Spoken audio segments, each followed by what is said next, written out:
로마 군대 백부장이었던 고넬료가 주님의 뜻에 따라 베드로를 청하여 하나님 말씀을 듣게 되었습니다. 사도행전 10장 44절 말씀 한번 보시겠습니까?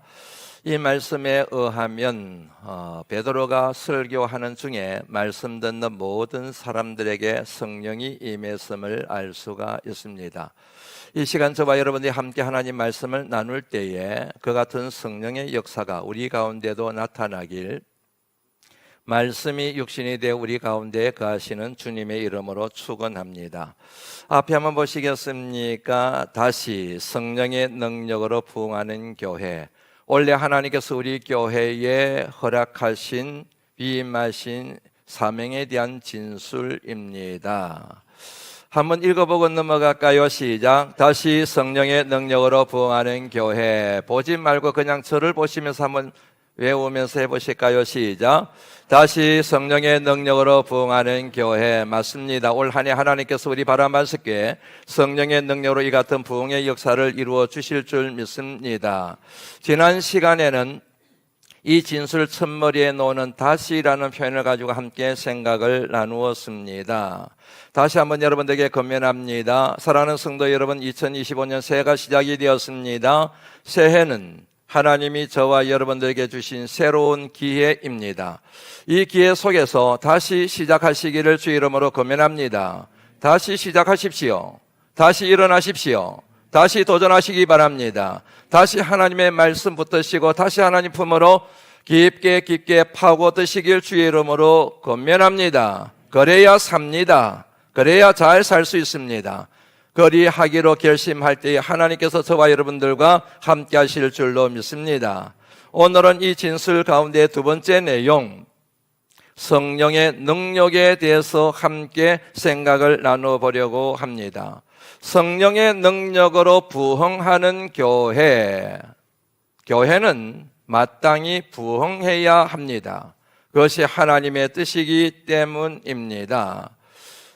그런데 이 부흥을 말씀드리면 대부분의 교인들은 숫자가 늘어나는 것, 숫자가 성장하는 것을 제일 먼저 머릿속에 떠올리는 것 같습니다. 맞습니다. 틀린 것은 아닙니다.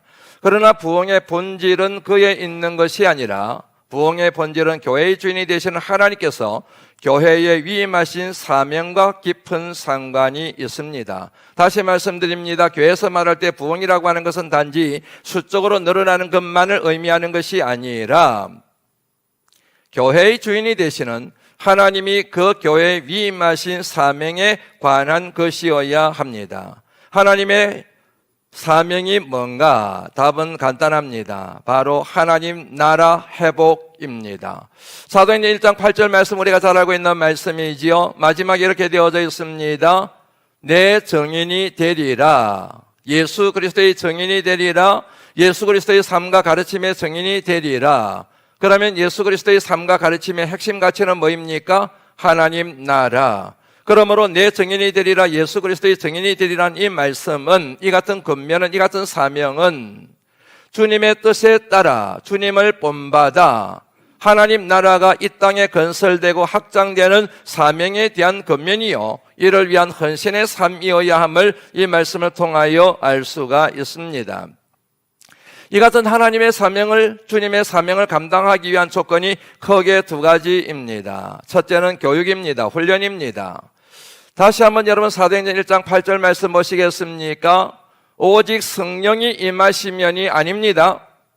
오직 성령이 너희에게 임하시면 너희가 권능을 받고, 너희라는 대명사가 두 번에 걸쳐서 나온다는 사실을 우리가 주목해 보아야 합니다. 오직 성령이 임하시면이 아니라 오직 성령이 너희에게 임하시면, 여기에 나오는 너희는 누구를 지칭할까요? 맞습니다. 기본적으로 예수님의 제자들을 의미합니다.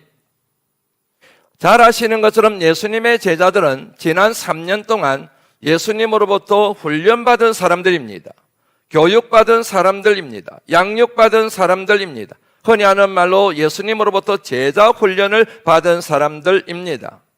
어디 여러분 제자 훈련만 받았겠습니까? 3년 동안 주님과 동행하면서 주님이 행하시는 온갖 기적과 표적을 다 체험한 사람들이지 않습니까? 제대로 된 제자 훈련을 받은 사람들이 바로 사도행전 1장 8절에 나오는 그들입니다. 그런데 놀랍게도 이렇게 3년 동안 제자 훈련을 받았던 이 사람들이 예수님이 붙잡히시자 자기들만 살겠다고 다 도망을 가버려요. 아니, 3년 동안 훈련을 받았으면, 3년 동안 제자 훈련을 받았으면 주님과 함께 살고 주님과 함께 죽어야 하는 것이지 않겠습니까? 그런데 다 도망을 가고 말았습니다. 마치 예수님의 교육이, 제자들에 대한 예수님의 제자 훈련이 실패한 것처럼, 예수님의 제자 훈련이 아무런 효과가 없는 것처럼 여겨지는 대목이지 않습니까? 그러나 결코 그렇지 않습니다. 주님의 사명을 이루기 위해서 이 같은 제자 훈련, 교육과 양육은 절대적으로 필요합니다. 그래서 주님이 이렇게 말씀하신 것이지 않습니까? 마태복음 28장 20절 말씀 보시겠습니까? 지상 대명령의 일부입니다. 내가 너희에게 분반 모든 것을 가르쳐라. 그리고 그것을 지키게 하라. 사도행전 1장 3절 말씀 보시겠습니까? 부활하신 주님께서 제자들에게 이 땅에 40일간 계시면서 행적을 기록하고 있는 말씀이, 그러고 난 뒤에 승천하지 않습니까? 40일 동안 이 땅에 무엇을 하셨는가? 이렇게 말씀이 증언하고 있습니다. 하나님 나라의 일을 말씀하시니라. 이 말씀의 의미 가운데 가르치다, 양육하다, 훈련하다는 뜻이 포함이 되어져 있습니다. 그것이 바로 주님의 뜻이었습니다. 이 같은 주님의 뜻에 따라 사도들이 순종합니다. 사도행전 2장 42절 말씀 보시겠습니까? 그들이 사도의 가르침을 받아, 그들이 사도의 교육을 받아, 그들이 사도들의 훈련을 받아, 이렇게 이 말씀을 정리할 수가 있지요. 맞습니다. 교육과 훈련은 하나님의 사명을 감당하는 데 절대적으로 필요한 조건입니다. 그러나 이것만으로 되지는 않습니다. 하나님의 사명을 감당하기 위한 충분 조건이 있어야 됩니다. 그것은 바로 성령입니다. 성령을 받는 것입니다. 성령 충만한 사람이 되는 것입니다. 지난주일에 말씀을 드렸던 것처럼 부활하신 주님께서 유대인들을 두려워하여 문을 걸어 잠그고 지내고 있던 제자들에게 찾아가셔서 이렇게 말씀하셨습니다. 요한복음 20장 21절 말씀입니다. 너희에게 평강이 있을지어다. 아버지께서 나를 보내신 것 같이 나도 너희를 보내노라. 그들에게 사명을 주고 계십니다. 그리고 이어서 주님이 이렇게 하십니다. 숨을 내쉽니다. 그러면서 하신 말씀이 22절 말씀입니다. 성령을 받으라. 훈련받았습니다. 실패자였습니다. 배신자였습니다. 그런 그들에게 다시 오셔서 사명을 주시며 성령을 받으라. 이 논리에 따르면 하나님의 거룩한 사명을 감당하기 위한 충분 조건이 바로 성령이라는 사실을, 성령을 받아야 된다는 사실을 알 수가 있습니다. 이 논리가 그대로 적용된 말씀이 바로 사도행전 1장 8절 말씀. 오직 성령이 임하시면이 아니라 오직 성령이 훈련받은 너희들에게, 교육받은 너희들에게 임해야 되고, 그럴 때 너희들이 성령의 권능을 갖게 될 것이고, 그로 인하여 너희들이 땅끝까지 이르러 내 정인 하나님 나라 확장과 건설을 위한 사명을 감당할 수가 있단다. 그러므로 누구라도 사명을 부여안고 살아가는 사람들은 훈련을 받는 것뿐만 아니라 반드시 성령을 받은 성령의 사람이 되어야 한다. 훈련과 성령, 하나님의 사명을 감당하기 위한 필요 충분 조건이라는 사실을 우리가 알 수가 있습니다. 여러분들 잘 아시는 것처럼 사도행전을 성령행전이라고 말하기도 합니다. 사도들에 의하여 예루살렘과 유다와 사마리아와 땅끝까지 복음이 전파됩니다.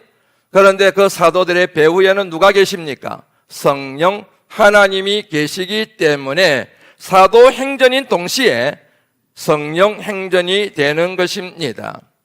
마가의 다락방에 있던 그들에게 성령이 임했습니다. 그 이후 그들은 여러분 성령 충만한 사람이 되어서 모든 은행 심사가 성령 하나님의 인도하심과 지시하심에 순종하게 됩니다. 가라 그러면 갑니다. 가지 말라 그러면 가지 않습니다. 멈추라 그러면 멈춥니다. 하라 그러면 합니다. 하지 말라 그러면 하지 않습니다. 이 같은 성령님의 인도하심과 지시하심에 순종할 때에 성령님의 권능이, 성령님의 능력이 그들을 통하여 나타나게 됩니다. 귀신이 떠나갑니다. 질병이 고침을 받습니다. 병마가 나음을 입는 역사가 일어나게 됩니다. 심지어는 죽었던 사람이 다시 살아나는 생명의 역사가 성령 충만한 그들에 의하여 나타나게 되었습니다. 오늘 본문 말씀이 그 한 사례 가운데 하나입니다. 오늘 본문 말씀은 잘 아시는 것처럼 성령 충만한 베드로에 의해 나면서부터 걷지 못하는 안전병이가 일어나서 치유되어 회복되는 말씀의 기록입니다. 이 말씀의 악보를 이루고 있는 말씀이 여러분들이 잘 알고 계시는 6절 말씀이에요. 은과 금은 내게 없거니와 내게 있는 것으로 내게 주노니 곧 나사렛 예수 그리스도의 이름으로 일어나 걸어라. 그러자 그 사람이 다리에 힘을 얻습니다. 걷습니다. 뜁니다. 하나님의 성을 찬양합니다. 치유와 회복의 역사가 일어나게 되었습니다. 이 시간 말씀을 듣는 이 자리에도 주님의 역사로 말미암아 성령의 능력으로 말미암아 이 같은 치유와 회복의 역사가 일어나길 주님의 이름으로 축원합니다. 이 6절 말씀에서 여러분 마음을 끄는 표현이 하나 있어요. 그게 뭐냐면 은과 금은 내게 없거니와 라고 하는 표현입니다. 과연 은과 금이 없었을까? 과연 예루살렘 교회에 은과 금이 없었을까? 과연 베드로에게 은과 금이 없었을까? 사도행전 2장 45절 말씀 한번 보시겠습니까? 성도들이 재산과 소유를 팔아서 각 사람들의 필요에 나눠줍니다. 돈이 전제가 되어 있는 표현입니다. 어떻게 나눠줬을까? 사도행전 4장 34절 보시겠습니까? 은혜 받은 성도들이 집을 팝니다. 밭을 팝니다. 그리고 그 판값을 35절 말씀 보시죠. 사도들의 발 앞에 둡니다. 베드로를 비롯한 사도들의 발 앞에 둡니다. 어떤 사람은 돈을 가져오기도 하고 어떤 사람은 은을 가져오기도 하고 어떤 사람은 금을 가져오기도 하지 않았겠습니까? 그 같은 은금을, 그 같은 물질을 사도들이 각 사람의 필요에 따라서 나누어 주었음을 정언하고 있는 말씀입니다. 맞습니다. 예루살렘 교회는 부자 교회였습니다. 예루살렘 교회는 은이 있었습니다. 예루살렘 교회는 말씀의 맹을 통하여 살펴보면 하루에 수천 명씩 예수를 믿고 수천 명씩 하나님 앞에 돌아오고 은혜를 받고 저마다 재산과 소유를 팔았기 때문에 생각했던 것 이상으로 예루살렘 교회는 은과 금이 많았습니다. 부자 교회였습니다. 베드로도 얼마든지 은과 금을 가지고 사역했음을 우리가 조금만 생각해보면 알 수가 있습니다. 그럼에도 불구하고 남에서부터 걷지 못하는 사람 앞에서 베드로는 이렇게 얘기합니다. 은과 금은 내게 없어. 의문이 생겨요. 베드로가 왜 그랬을까? 분명히 은과 금이 있음에도 불구하고 그 사람의 허기진 배를 채워줄 수 있는 돈이 있음에도 불구하고 나 돈 없어. 왜 이렇게 얘기를 했을까? 중요한 이유가 있습니다. 베드로가 굉장히 큰 위기를 느꼈기 때문입니다. 이게 도대체 무슨 말인가? 여러분들 조금만 한번 생각해 보시겠습니까? 앞서 소개해드렸던 것처럼 성도들이 하나님의 은혜에 사로잡히게 됩니다. 하루에 몇천 명씩 예수님을 믿고 예루살렘 교회로 들어오기 시작합니다. 오늘 우리가 여러분 시편 116편 12절 말씀을 통하여 살펴봤던 것처럼 주께서 내게 주신 은혜가 너무너무 크다고 생각을 해요. 은혜를 받은 사람의 마땅한 반응이 내가 이 은혜에 무엇으로 보답할까? 하나님의 구원의 은혜에 대하여 내가 어떻게 보답할 수 있을까? 이런 질문은 누구나 하게 되어 있지 않습니까? 그렇게 은혜를 체험한 사람들이, 은혜를 받은 사람들이 이 은혜를 내가 어떻게 보답할까 고민하다가 그래, 내게 있는 이 은금을 불쌍한 사람들에게 나눠줘야 되겠구나. 더 은혜를 받은 사람은 내게 집이 있는 거 팔아버려야 되겠구나. 주님이 곧 오신다고 했는데 이 같은 밭이, 그리고 이 같은 집이 무슨 소용이 있어? 천국이 있는데, 그러면서 저마다 소유를 팔아서 사람들에게 나눠주기 위하여 돈을 사들고, 그야말로 돈을 사들고 사도들에 가져옵니다. 베드로요, 이거를 사용하십시오. 주님의 은혜에 비하면 이것은 아무것도 아닙니다. 구원의 은혜에 비하면, 십자가 은혜에 비하면 이거 아무것도 아닙니다. 이 물질을 가지고 물질이 없어 굶주리고 있는 허기진 사람들에게 사용하십시오. 그때부터 여러분, 사도 베드로를 비롯하여 사도들이 바빠지기 시작합니다. 성도들이 한두 사람이 아니에요. 수많은 사람들이 가져오는 그 물질을 가지고, 은금의 힘을 가지고 사역을 펼쳐나가야 됩니다. 예루살렘 교회 앞에는 사람들이 그야말로 문전성시를 이루게 됩니다. 육신의 허기진 배를 채우기 위하여, 돈 한 푼 받기 위하여 그야말로 구름대같이 사람들이 예루살렘 교회로 몰려들지 않겠습니까? 좋은 일입니다. 그리고 교회가 구제기관처럼 육신의 허기진 배를 움켜쥐고 있는 사람들의 그 허기를 채워줄 책임이, 그리고 사명이 있는 것은 분명합니다. 그러나 교회의 진정한 사명은 육신의 허기를 채워주고 육신의 갈증을 해소해 주는 데 있는 것이 아닙니다. 교회의 진정한 사명은 영혼의 허기를 채워주고 영혼의 갈증을 해소해 주는 것에 있어야 합니다. 다시 말씀드리면, 죽어가는 영혼을 구원하는 것이 주께서 피로 값주고 세우신 교회에 주어진 가장 중요한 사명이라고 하는 사실입니다. 이 같은 사명은 어떤 사명보다 앞서야 합니다. 어떤 사명도, 이 사역도, 어떤 사역도 이 사역보다 앞세울 수가 없습니다. 그런데 여러분, 이것은 영혼의 허기를 채워주는 것, 죽어가는 영혼을 살리는 것은 은혜의 힘으로 되는 게 아니에요. 금의 힘으로 되는 게 아닙니다. 오직 예수 그리스도의 이름으로만 되는 거예요. 오직 성령의 능력으로만 영혼이 구원받을 수가 있는 것입니다. 그런데 사람들은 교회에 올 때에 예수 그리스도의 이름에는 관심이 없어요. 성령의 능력에는 관심이 없어요. 오직 교회 가기만 하면 돈 한 푼 주는 것, 내게 필요한 것을 채워주는 것, 육신의 허기를 채워주는 것, 그것에만 관심을 기울이고 교회를 찾아오기 시작합니다. 그러면 그 과정에 자연스럽게 예수 그리스도의 이름은 도외시 되기 마련이고, 성령의 능력과 성령의 역사는 소멸되어 버리지 않겠습니까? 이 폐단이 일어난 것이 바로 사도행전 6장에 나오는 하나님의 말씀과 기도를 제쳐놓고 구제를 일삼다가 교회 안에 분란이 생긴 이유도 같은 맥락에서 이해할 수 있는 내용이지 않습니까? 베드로가 그 위기를 느낀 거예요. 아, 큰일 났구나. 교회 안에 은과 금이 넘쳐나니 사람들은 예수 그리스도 이름에는 관심이 없고 은과 금의 힘을 얻기 위하여 교회로 오기 시작하는구나. 큰일 났구나. 여러분, 베드로는 주님의 이름으로 나면서 안전병이 된 사람을 얼마든지 익힐 수 있다는 사실을 알고 있어요.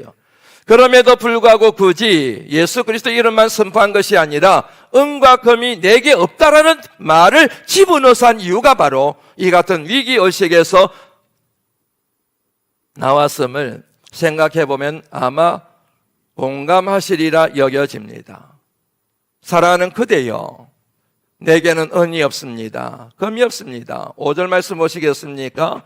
이 남에서 안전병이 된 사람은 이 사람에게 은과 금이 많은데, 물질이 많아서 수많은 사람들의 필요를 채워준다 그러는데, 아, 나한테도 돈 한 푼 주려고 가르는가 보다 하는 그 같은 마음이 반영된 표현이 5절 말씀에 잘 나와 있습니다. 그러자 베드로가 얘기해요.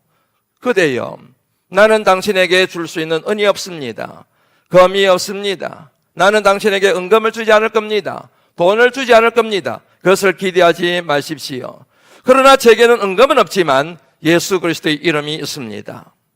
은금의 힘으로, 물질의 힘으로 당신의 육신의 허기를 채울 수 있을는지는 모르겠지만 그 은금의 힘으로는 절대로 당신의 질병을 고칠 수는 없습니다.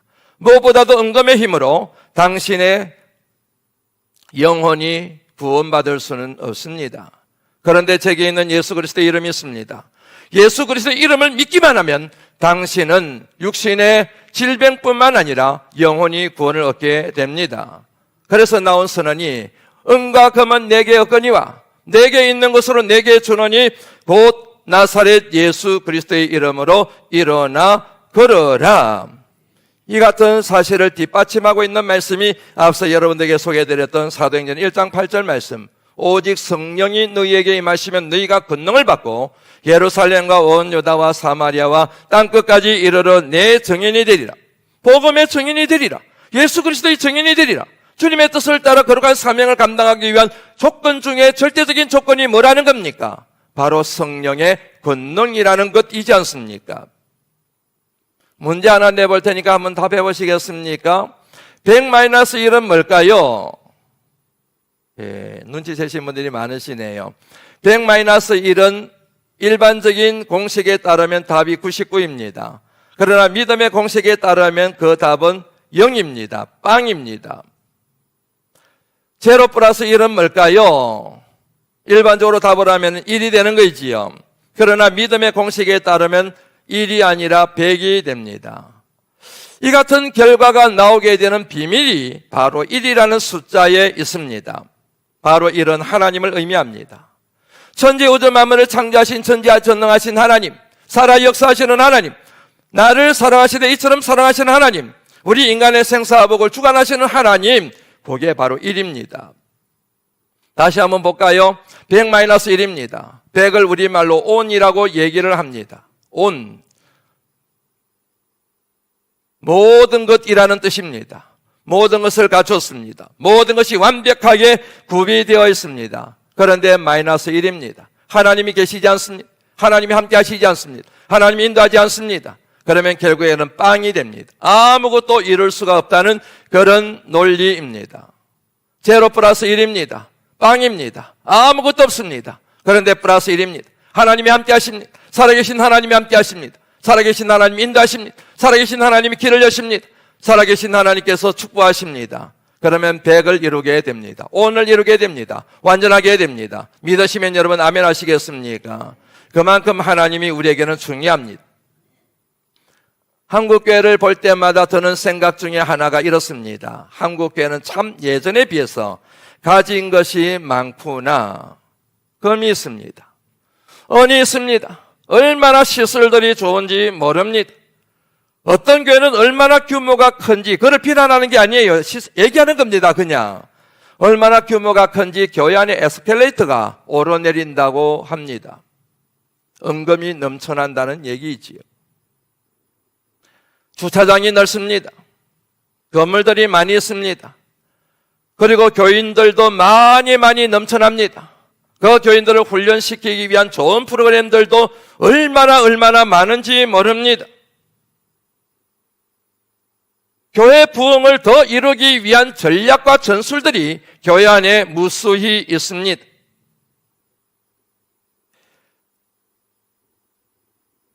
그런데 과연 그렇게 많은 것들이 있는데 과연 그 교회 안에 삼위일체 하나님이 계신가에 대한 의문은 항상 마음에 남아 있습니다. 돈도 있고 부동산도 있고 좋은 시설도 갖췄고 사람들도 많이 들락거리고 좋은 프로그램도 많고 부흥을 위한 전략들도 굉장히 많은데 과연 그 교회 안에 삼위일체 하나님이 계시느냐 하는 의구심이 들 때가 많다는 얘기입니다. 아무리 여러분 교회가 좋은 건물을 가지고 있고 좋은 시설을 갖추고 있고 많은 사람들이 들락거리며 그리고 많은 물질이 있다 하더라도 그 교회 안에 하나님이 계시지 않다면 그 교회 안에 예수 그리스도의 정신과 을이 빠져 있다고 한다면 무엇보다도 그 교회 안에 성령이 소멸되고 성령의 역사와 성령의 권능이 나타나지 않는다고 한다면 그 교회를 일러서 진정한 하나님의 교회라고 말할 수 있으며 그 교회의 부흥을 일러서 성령의 능력으로 부흥하는 교회라고 말할 수가 있겠느냐 하는 문제를 여러분들에게 제기하는 것입니다. 이제 말씀을 마무리하려고 합니다. 다시 성령의 능력으로 부흥하는 교회, 이 진술에 의하면 교회의 부흥을 불러일으키는 교회의 부흥을 가져오는 최종적인 조건, 다시 말씀드립니다.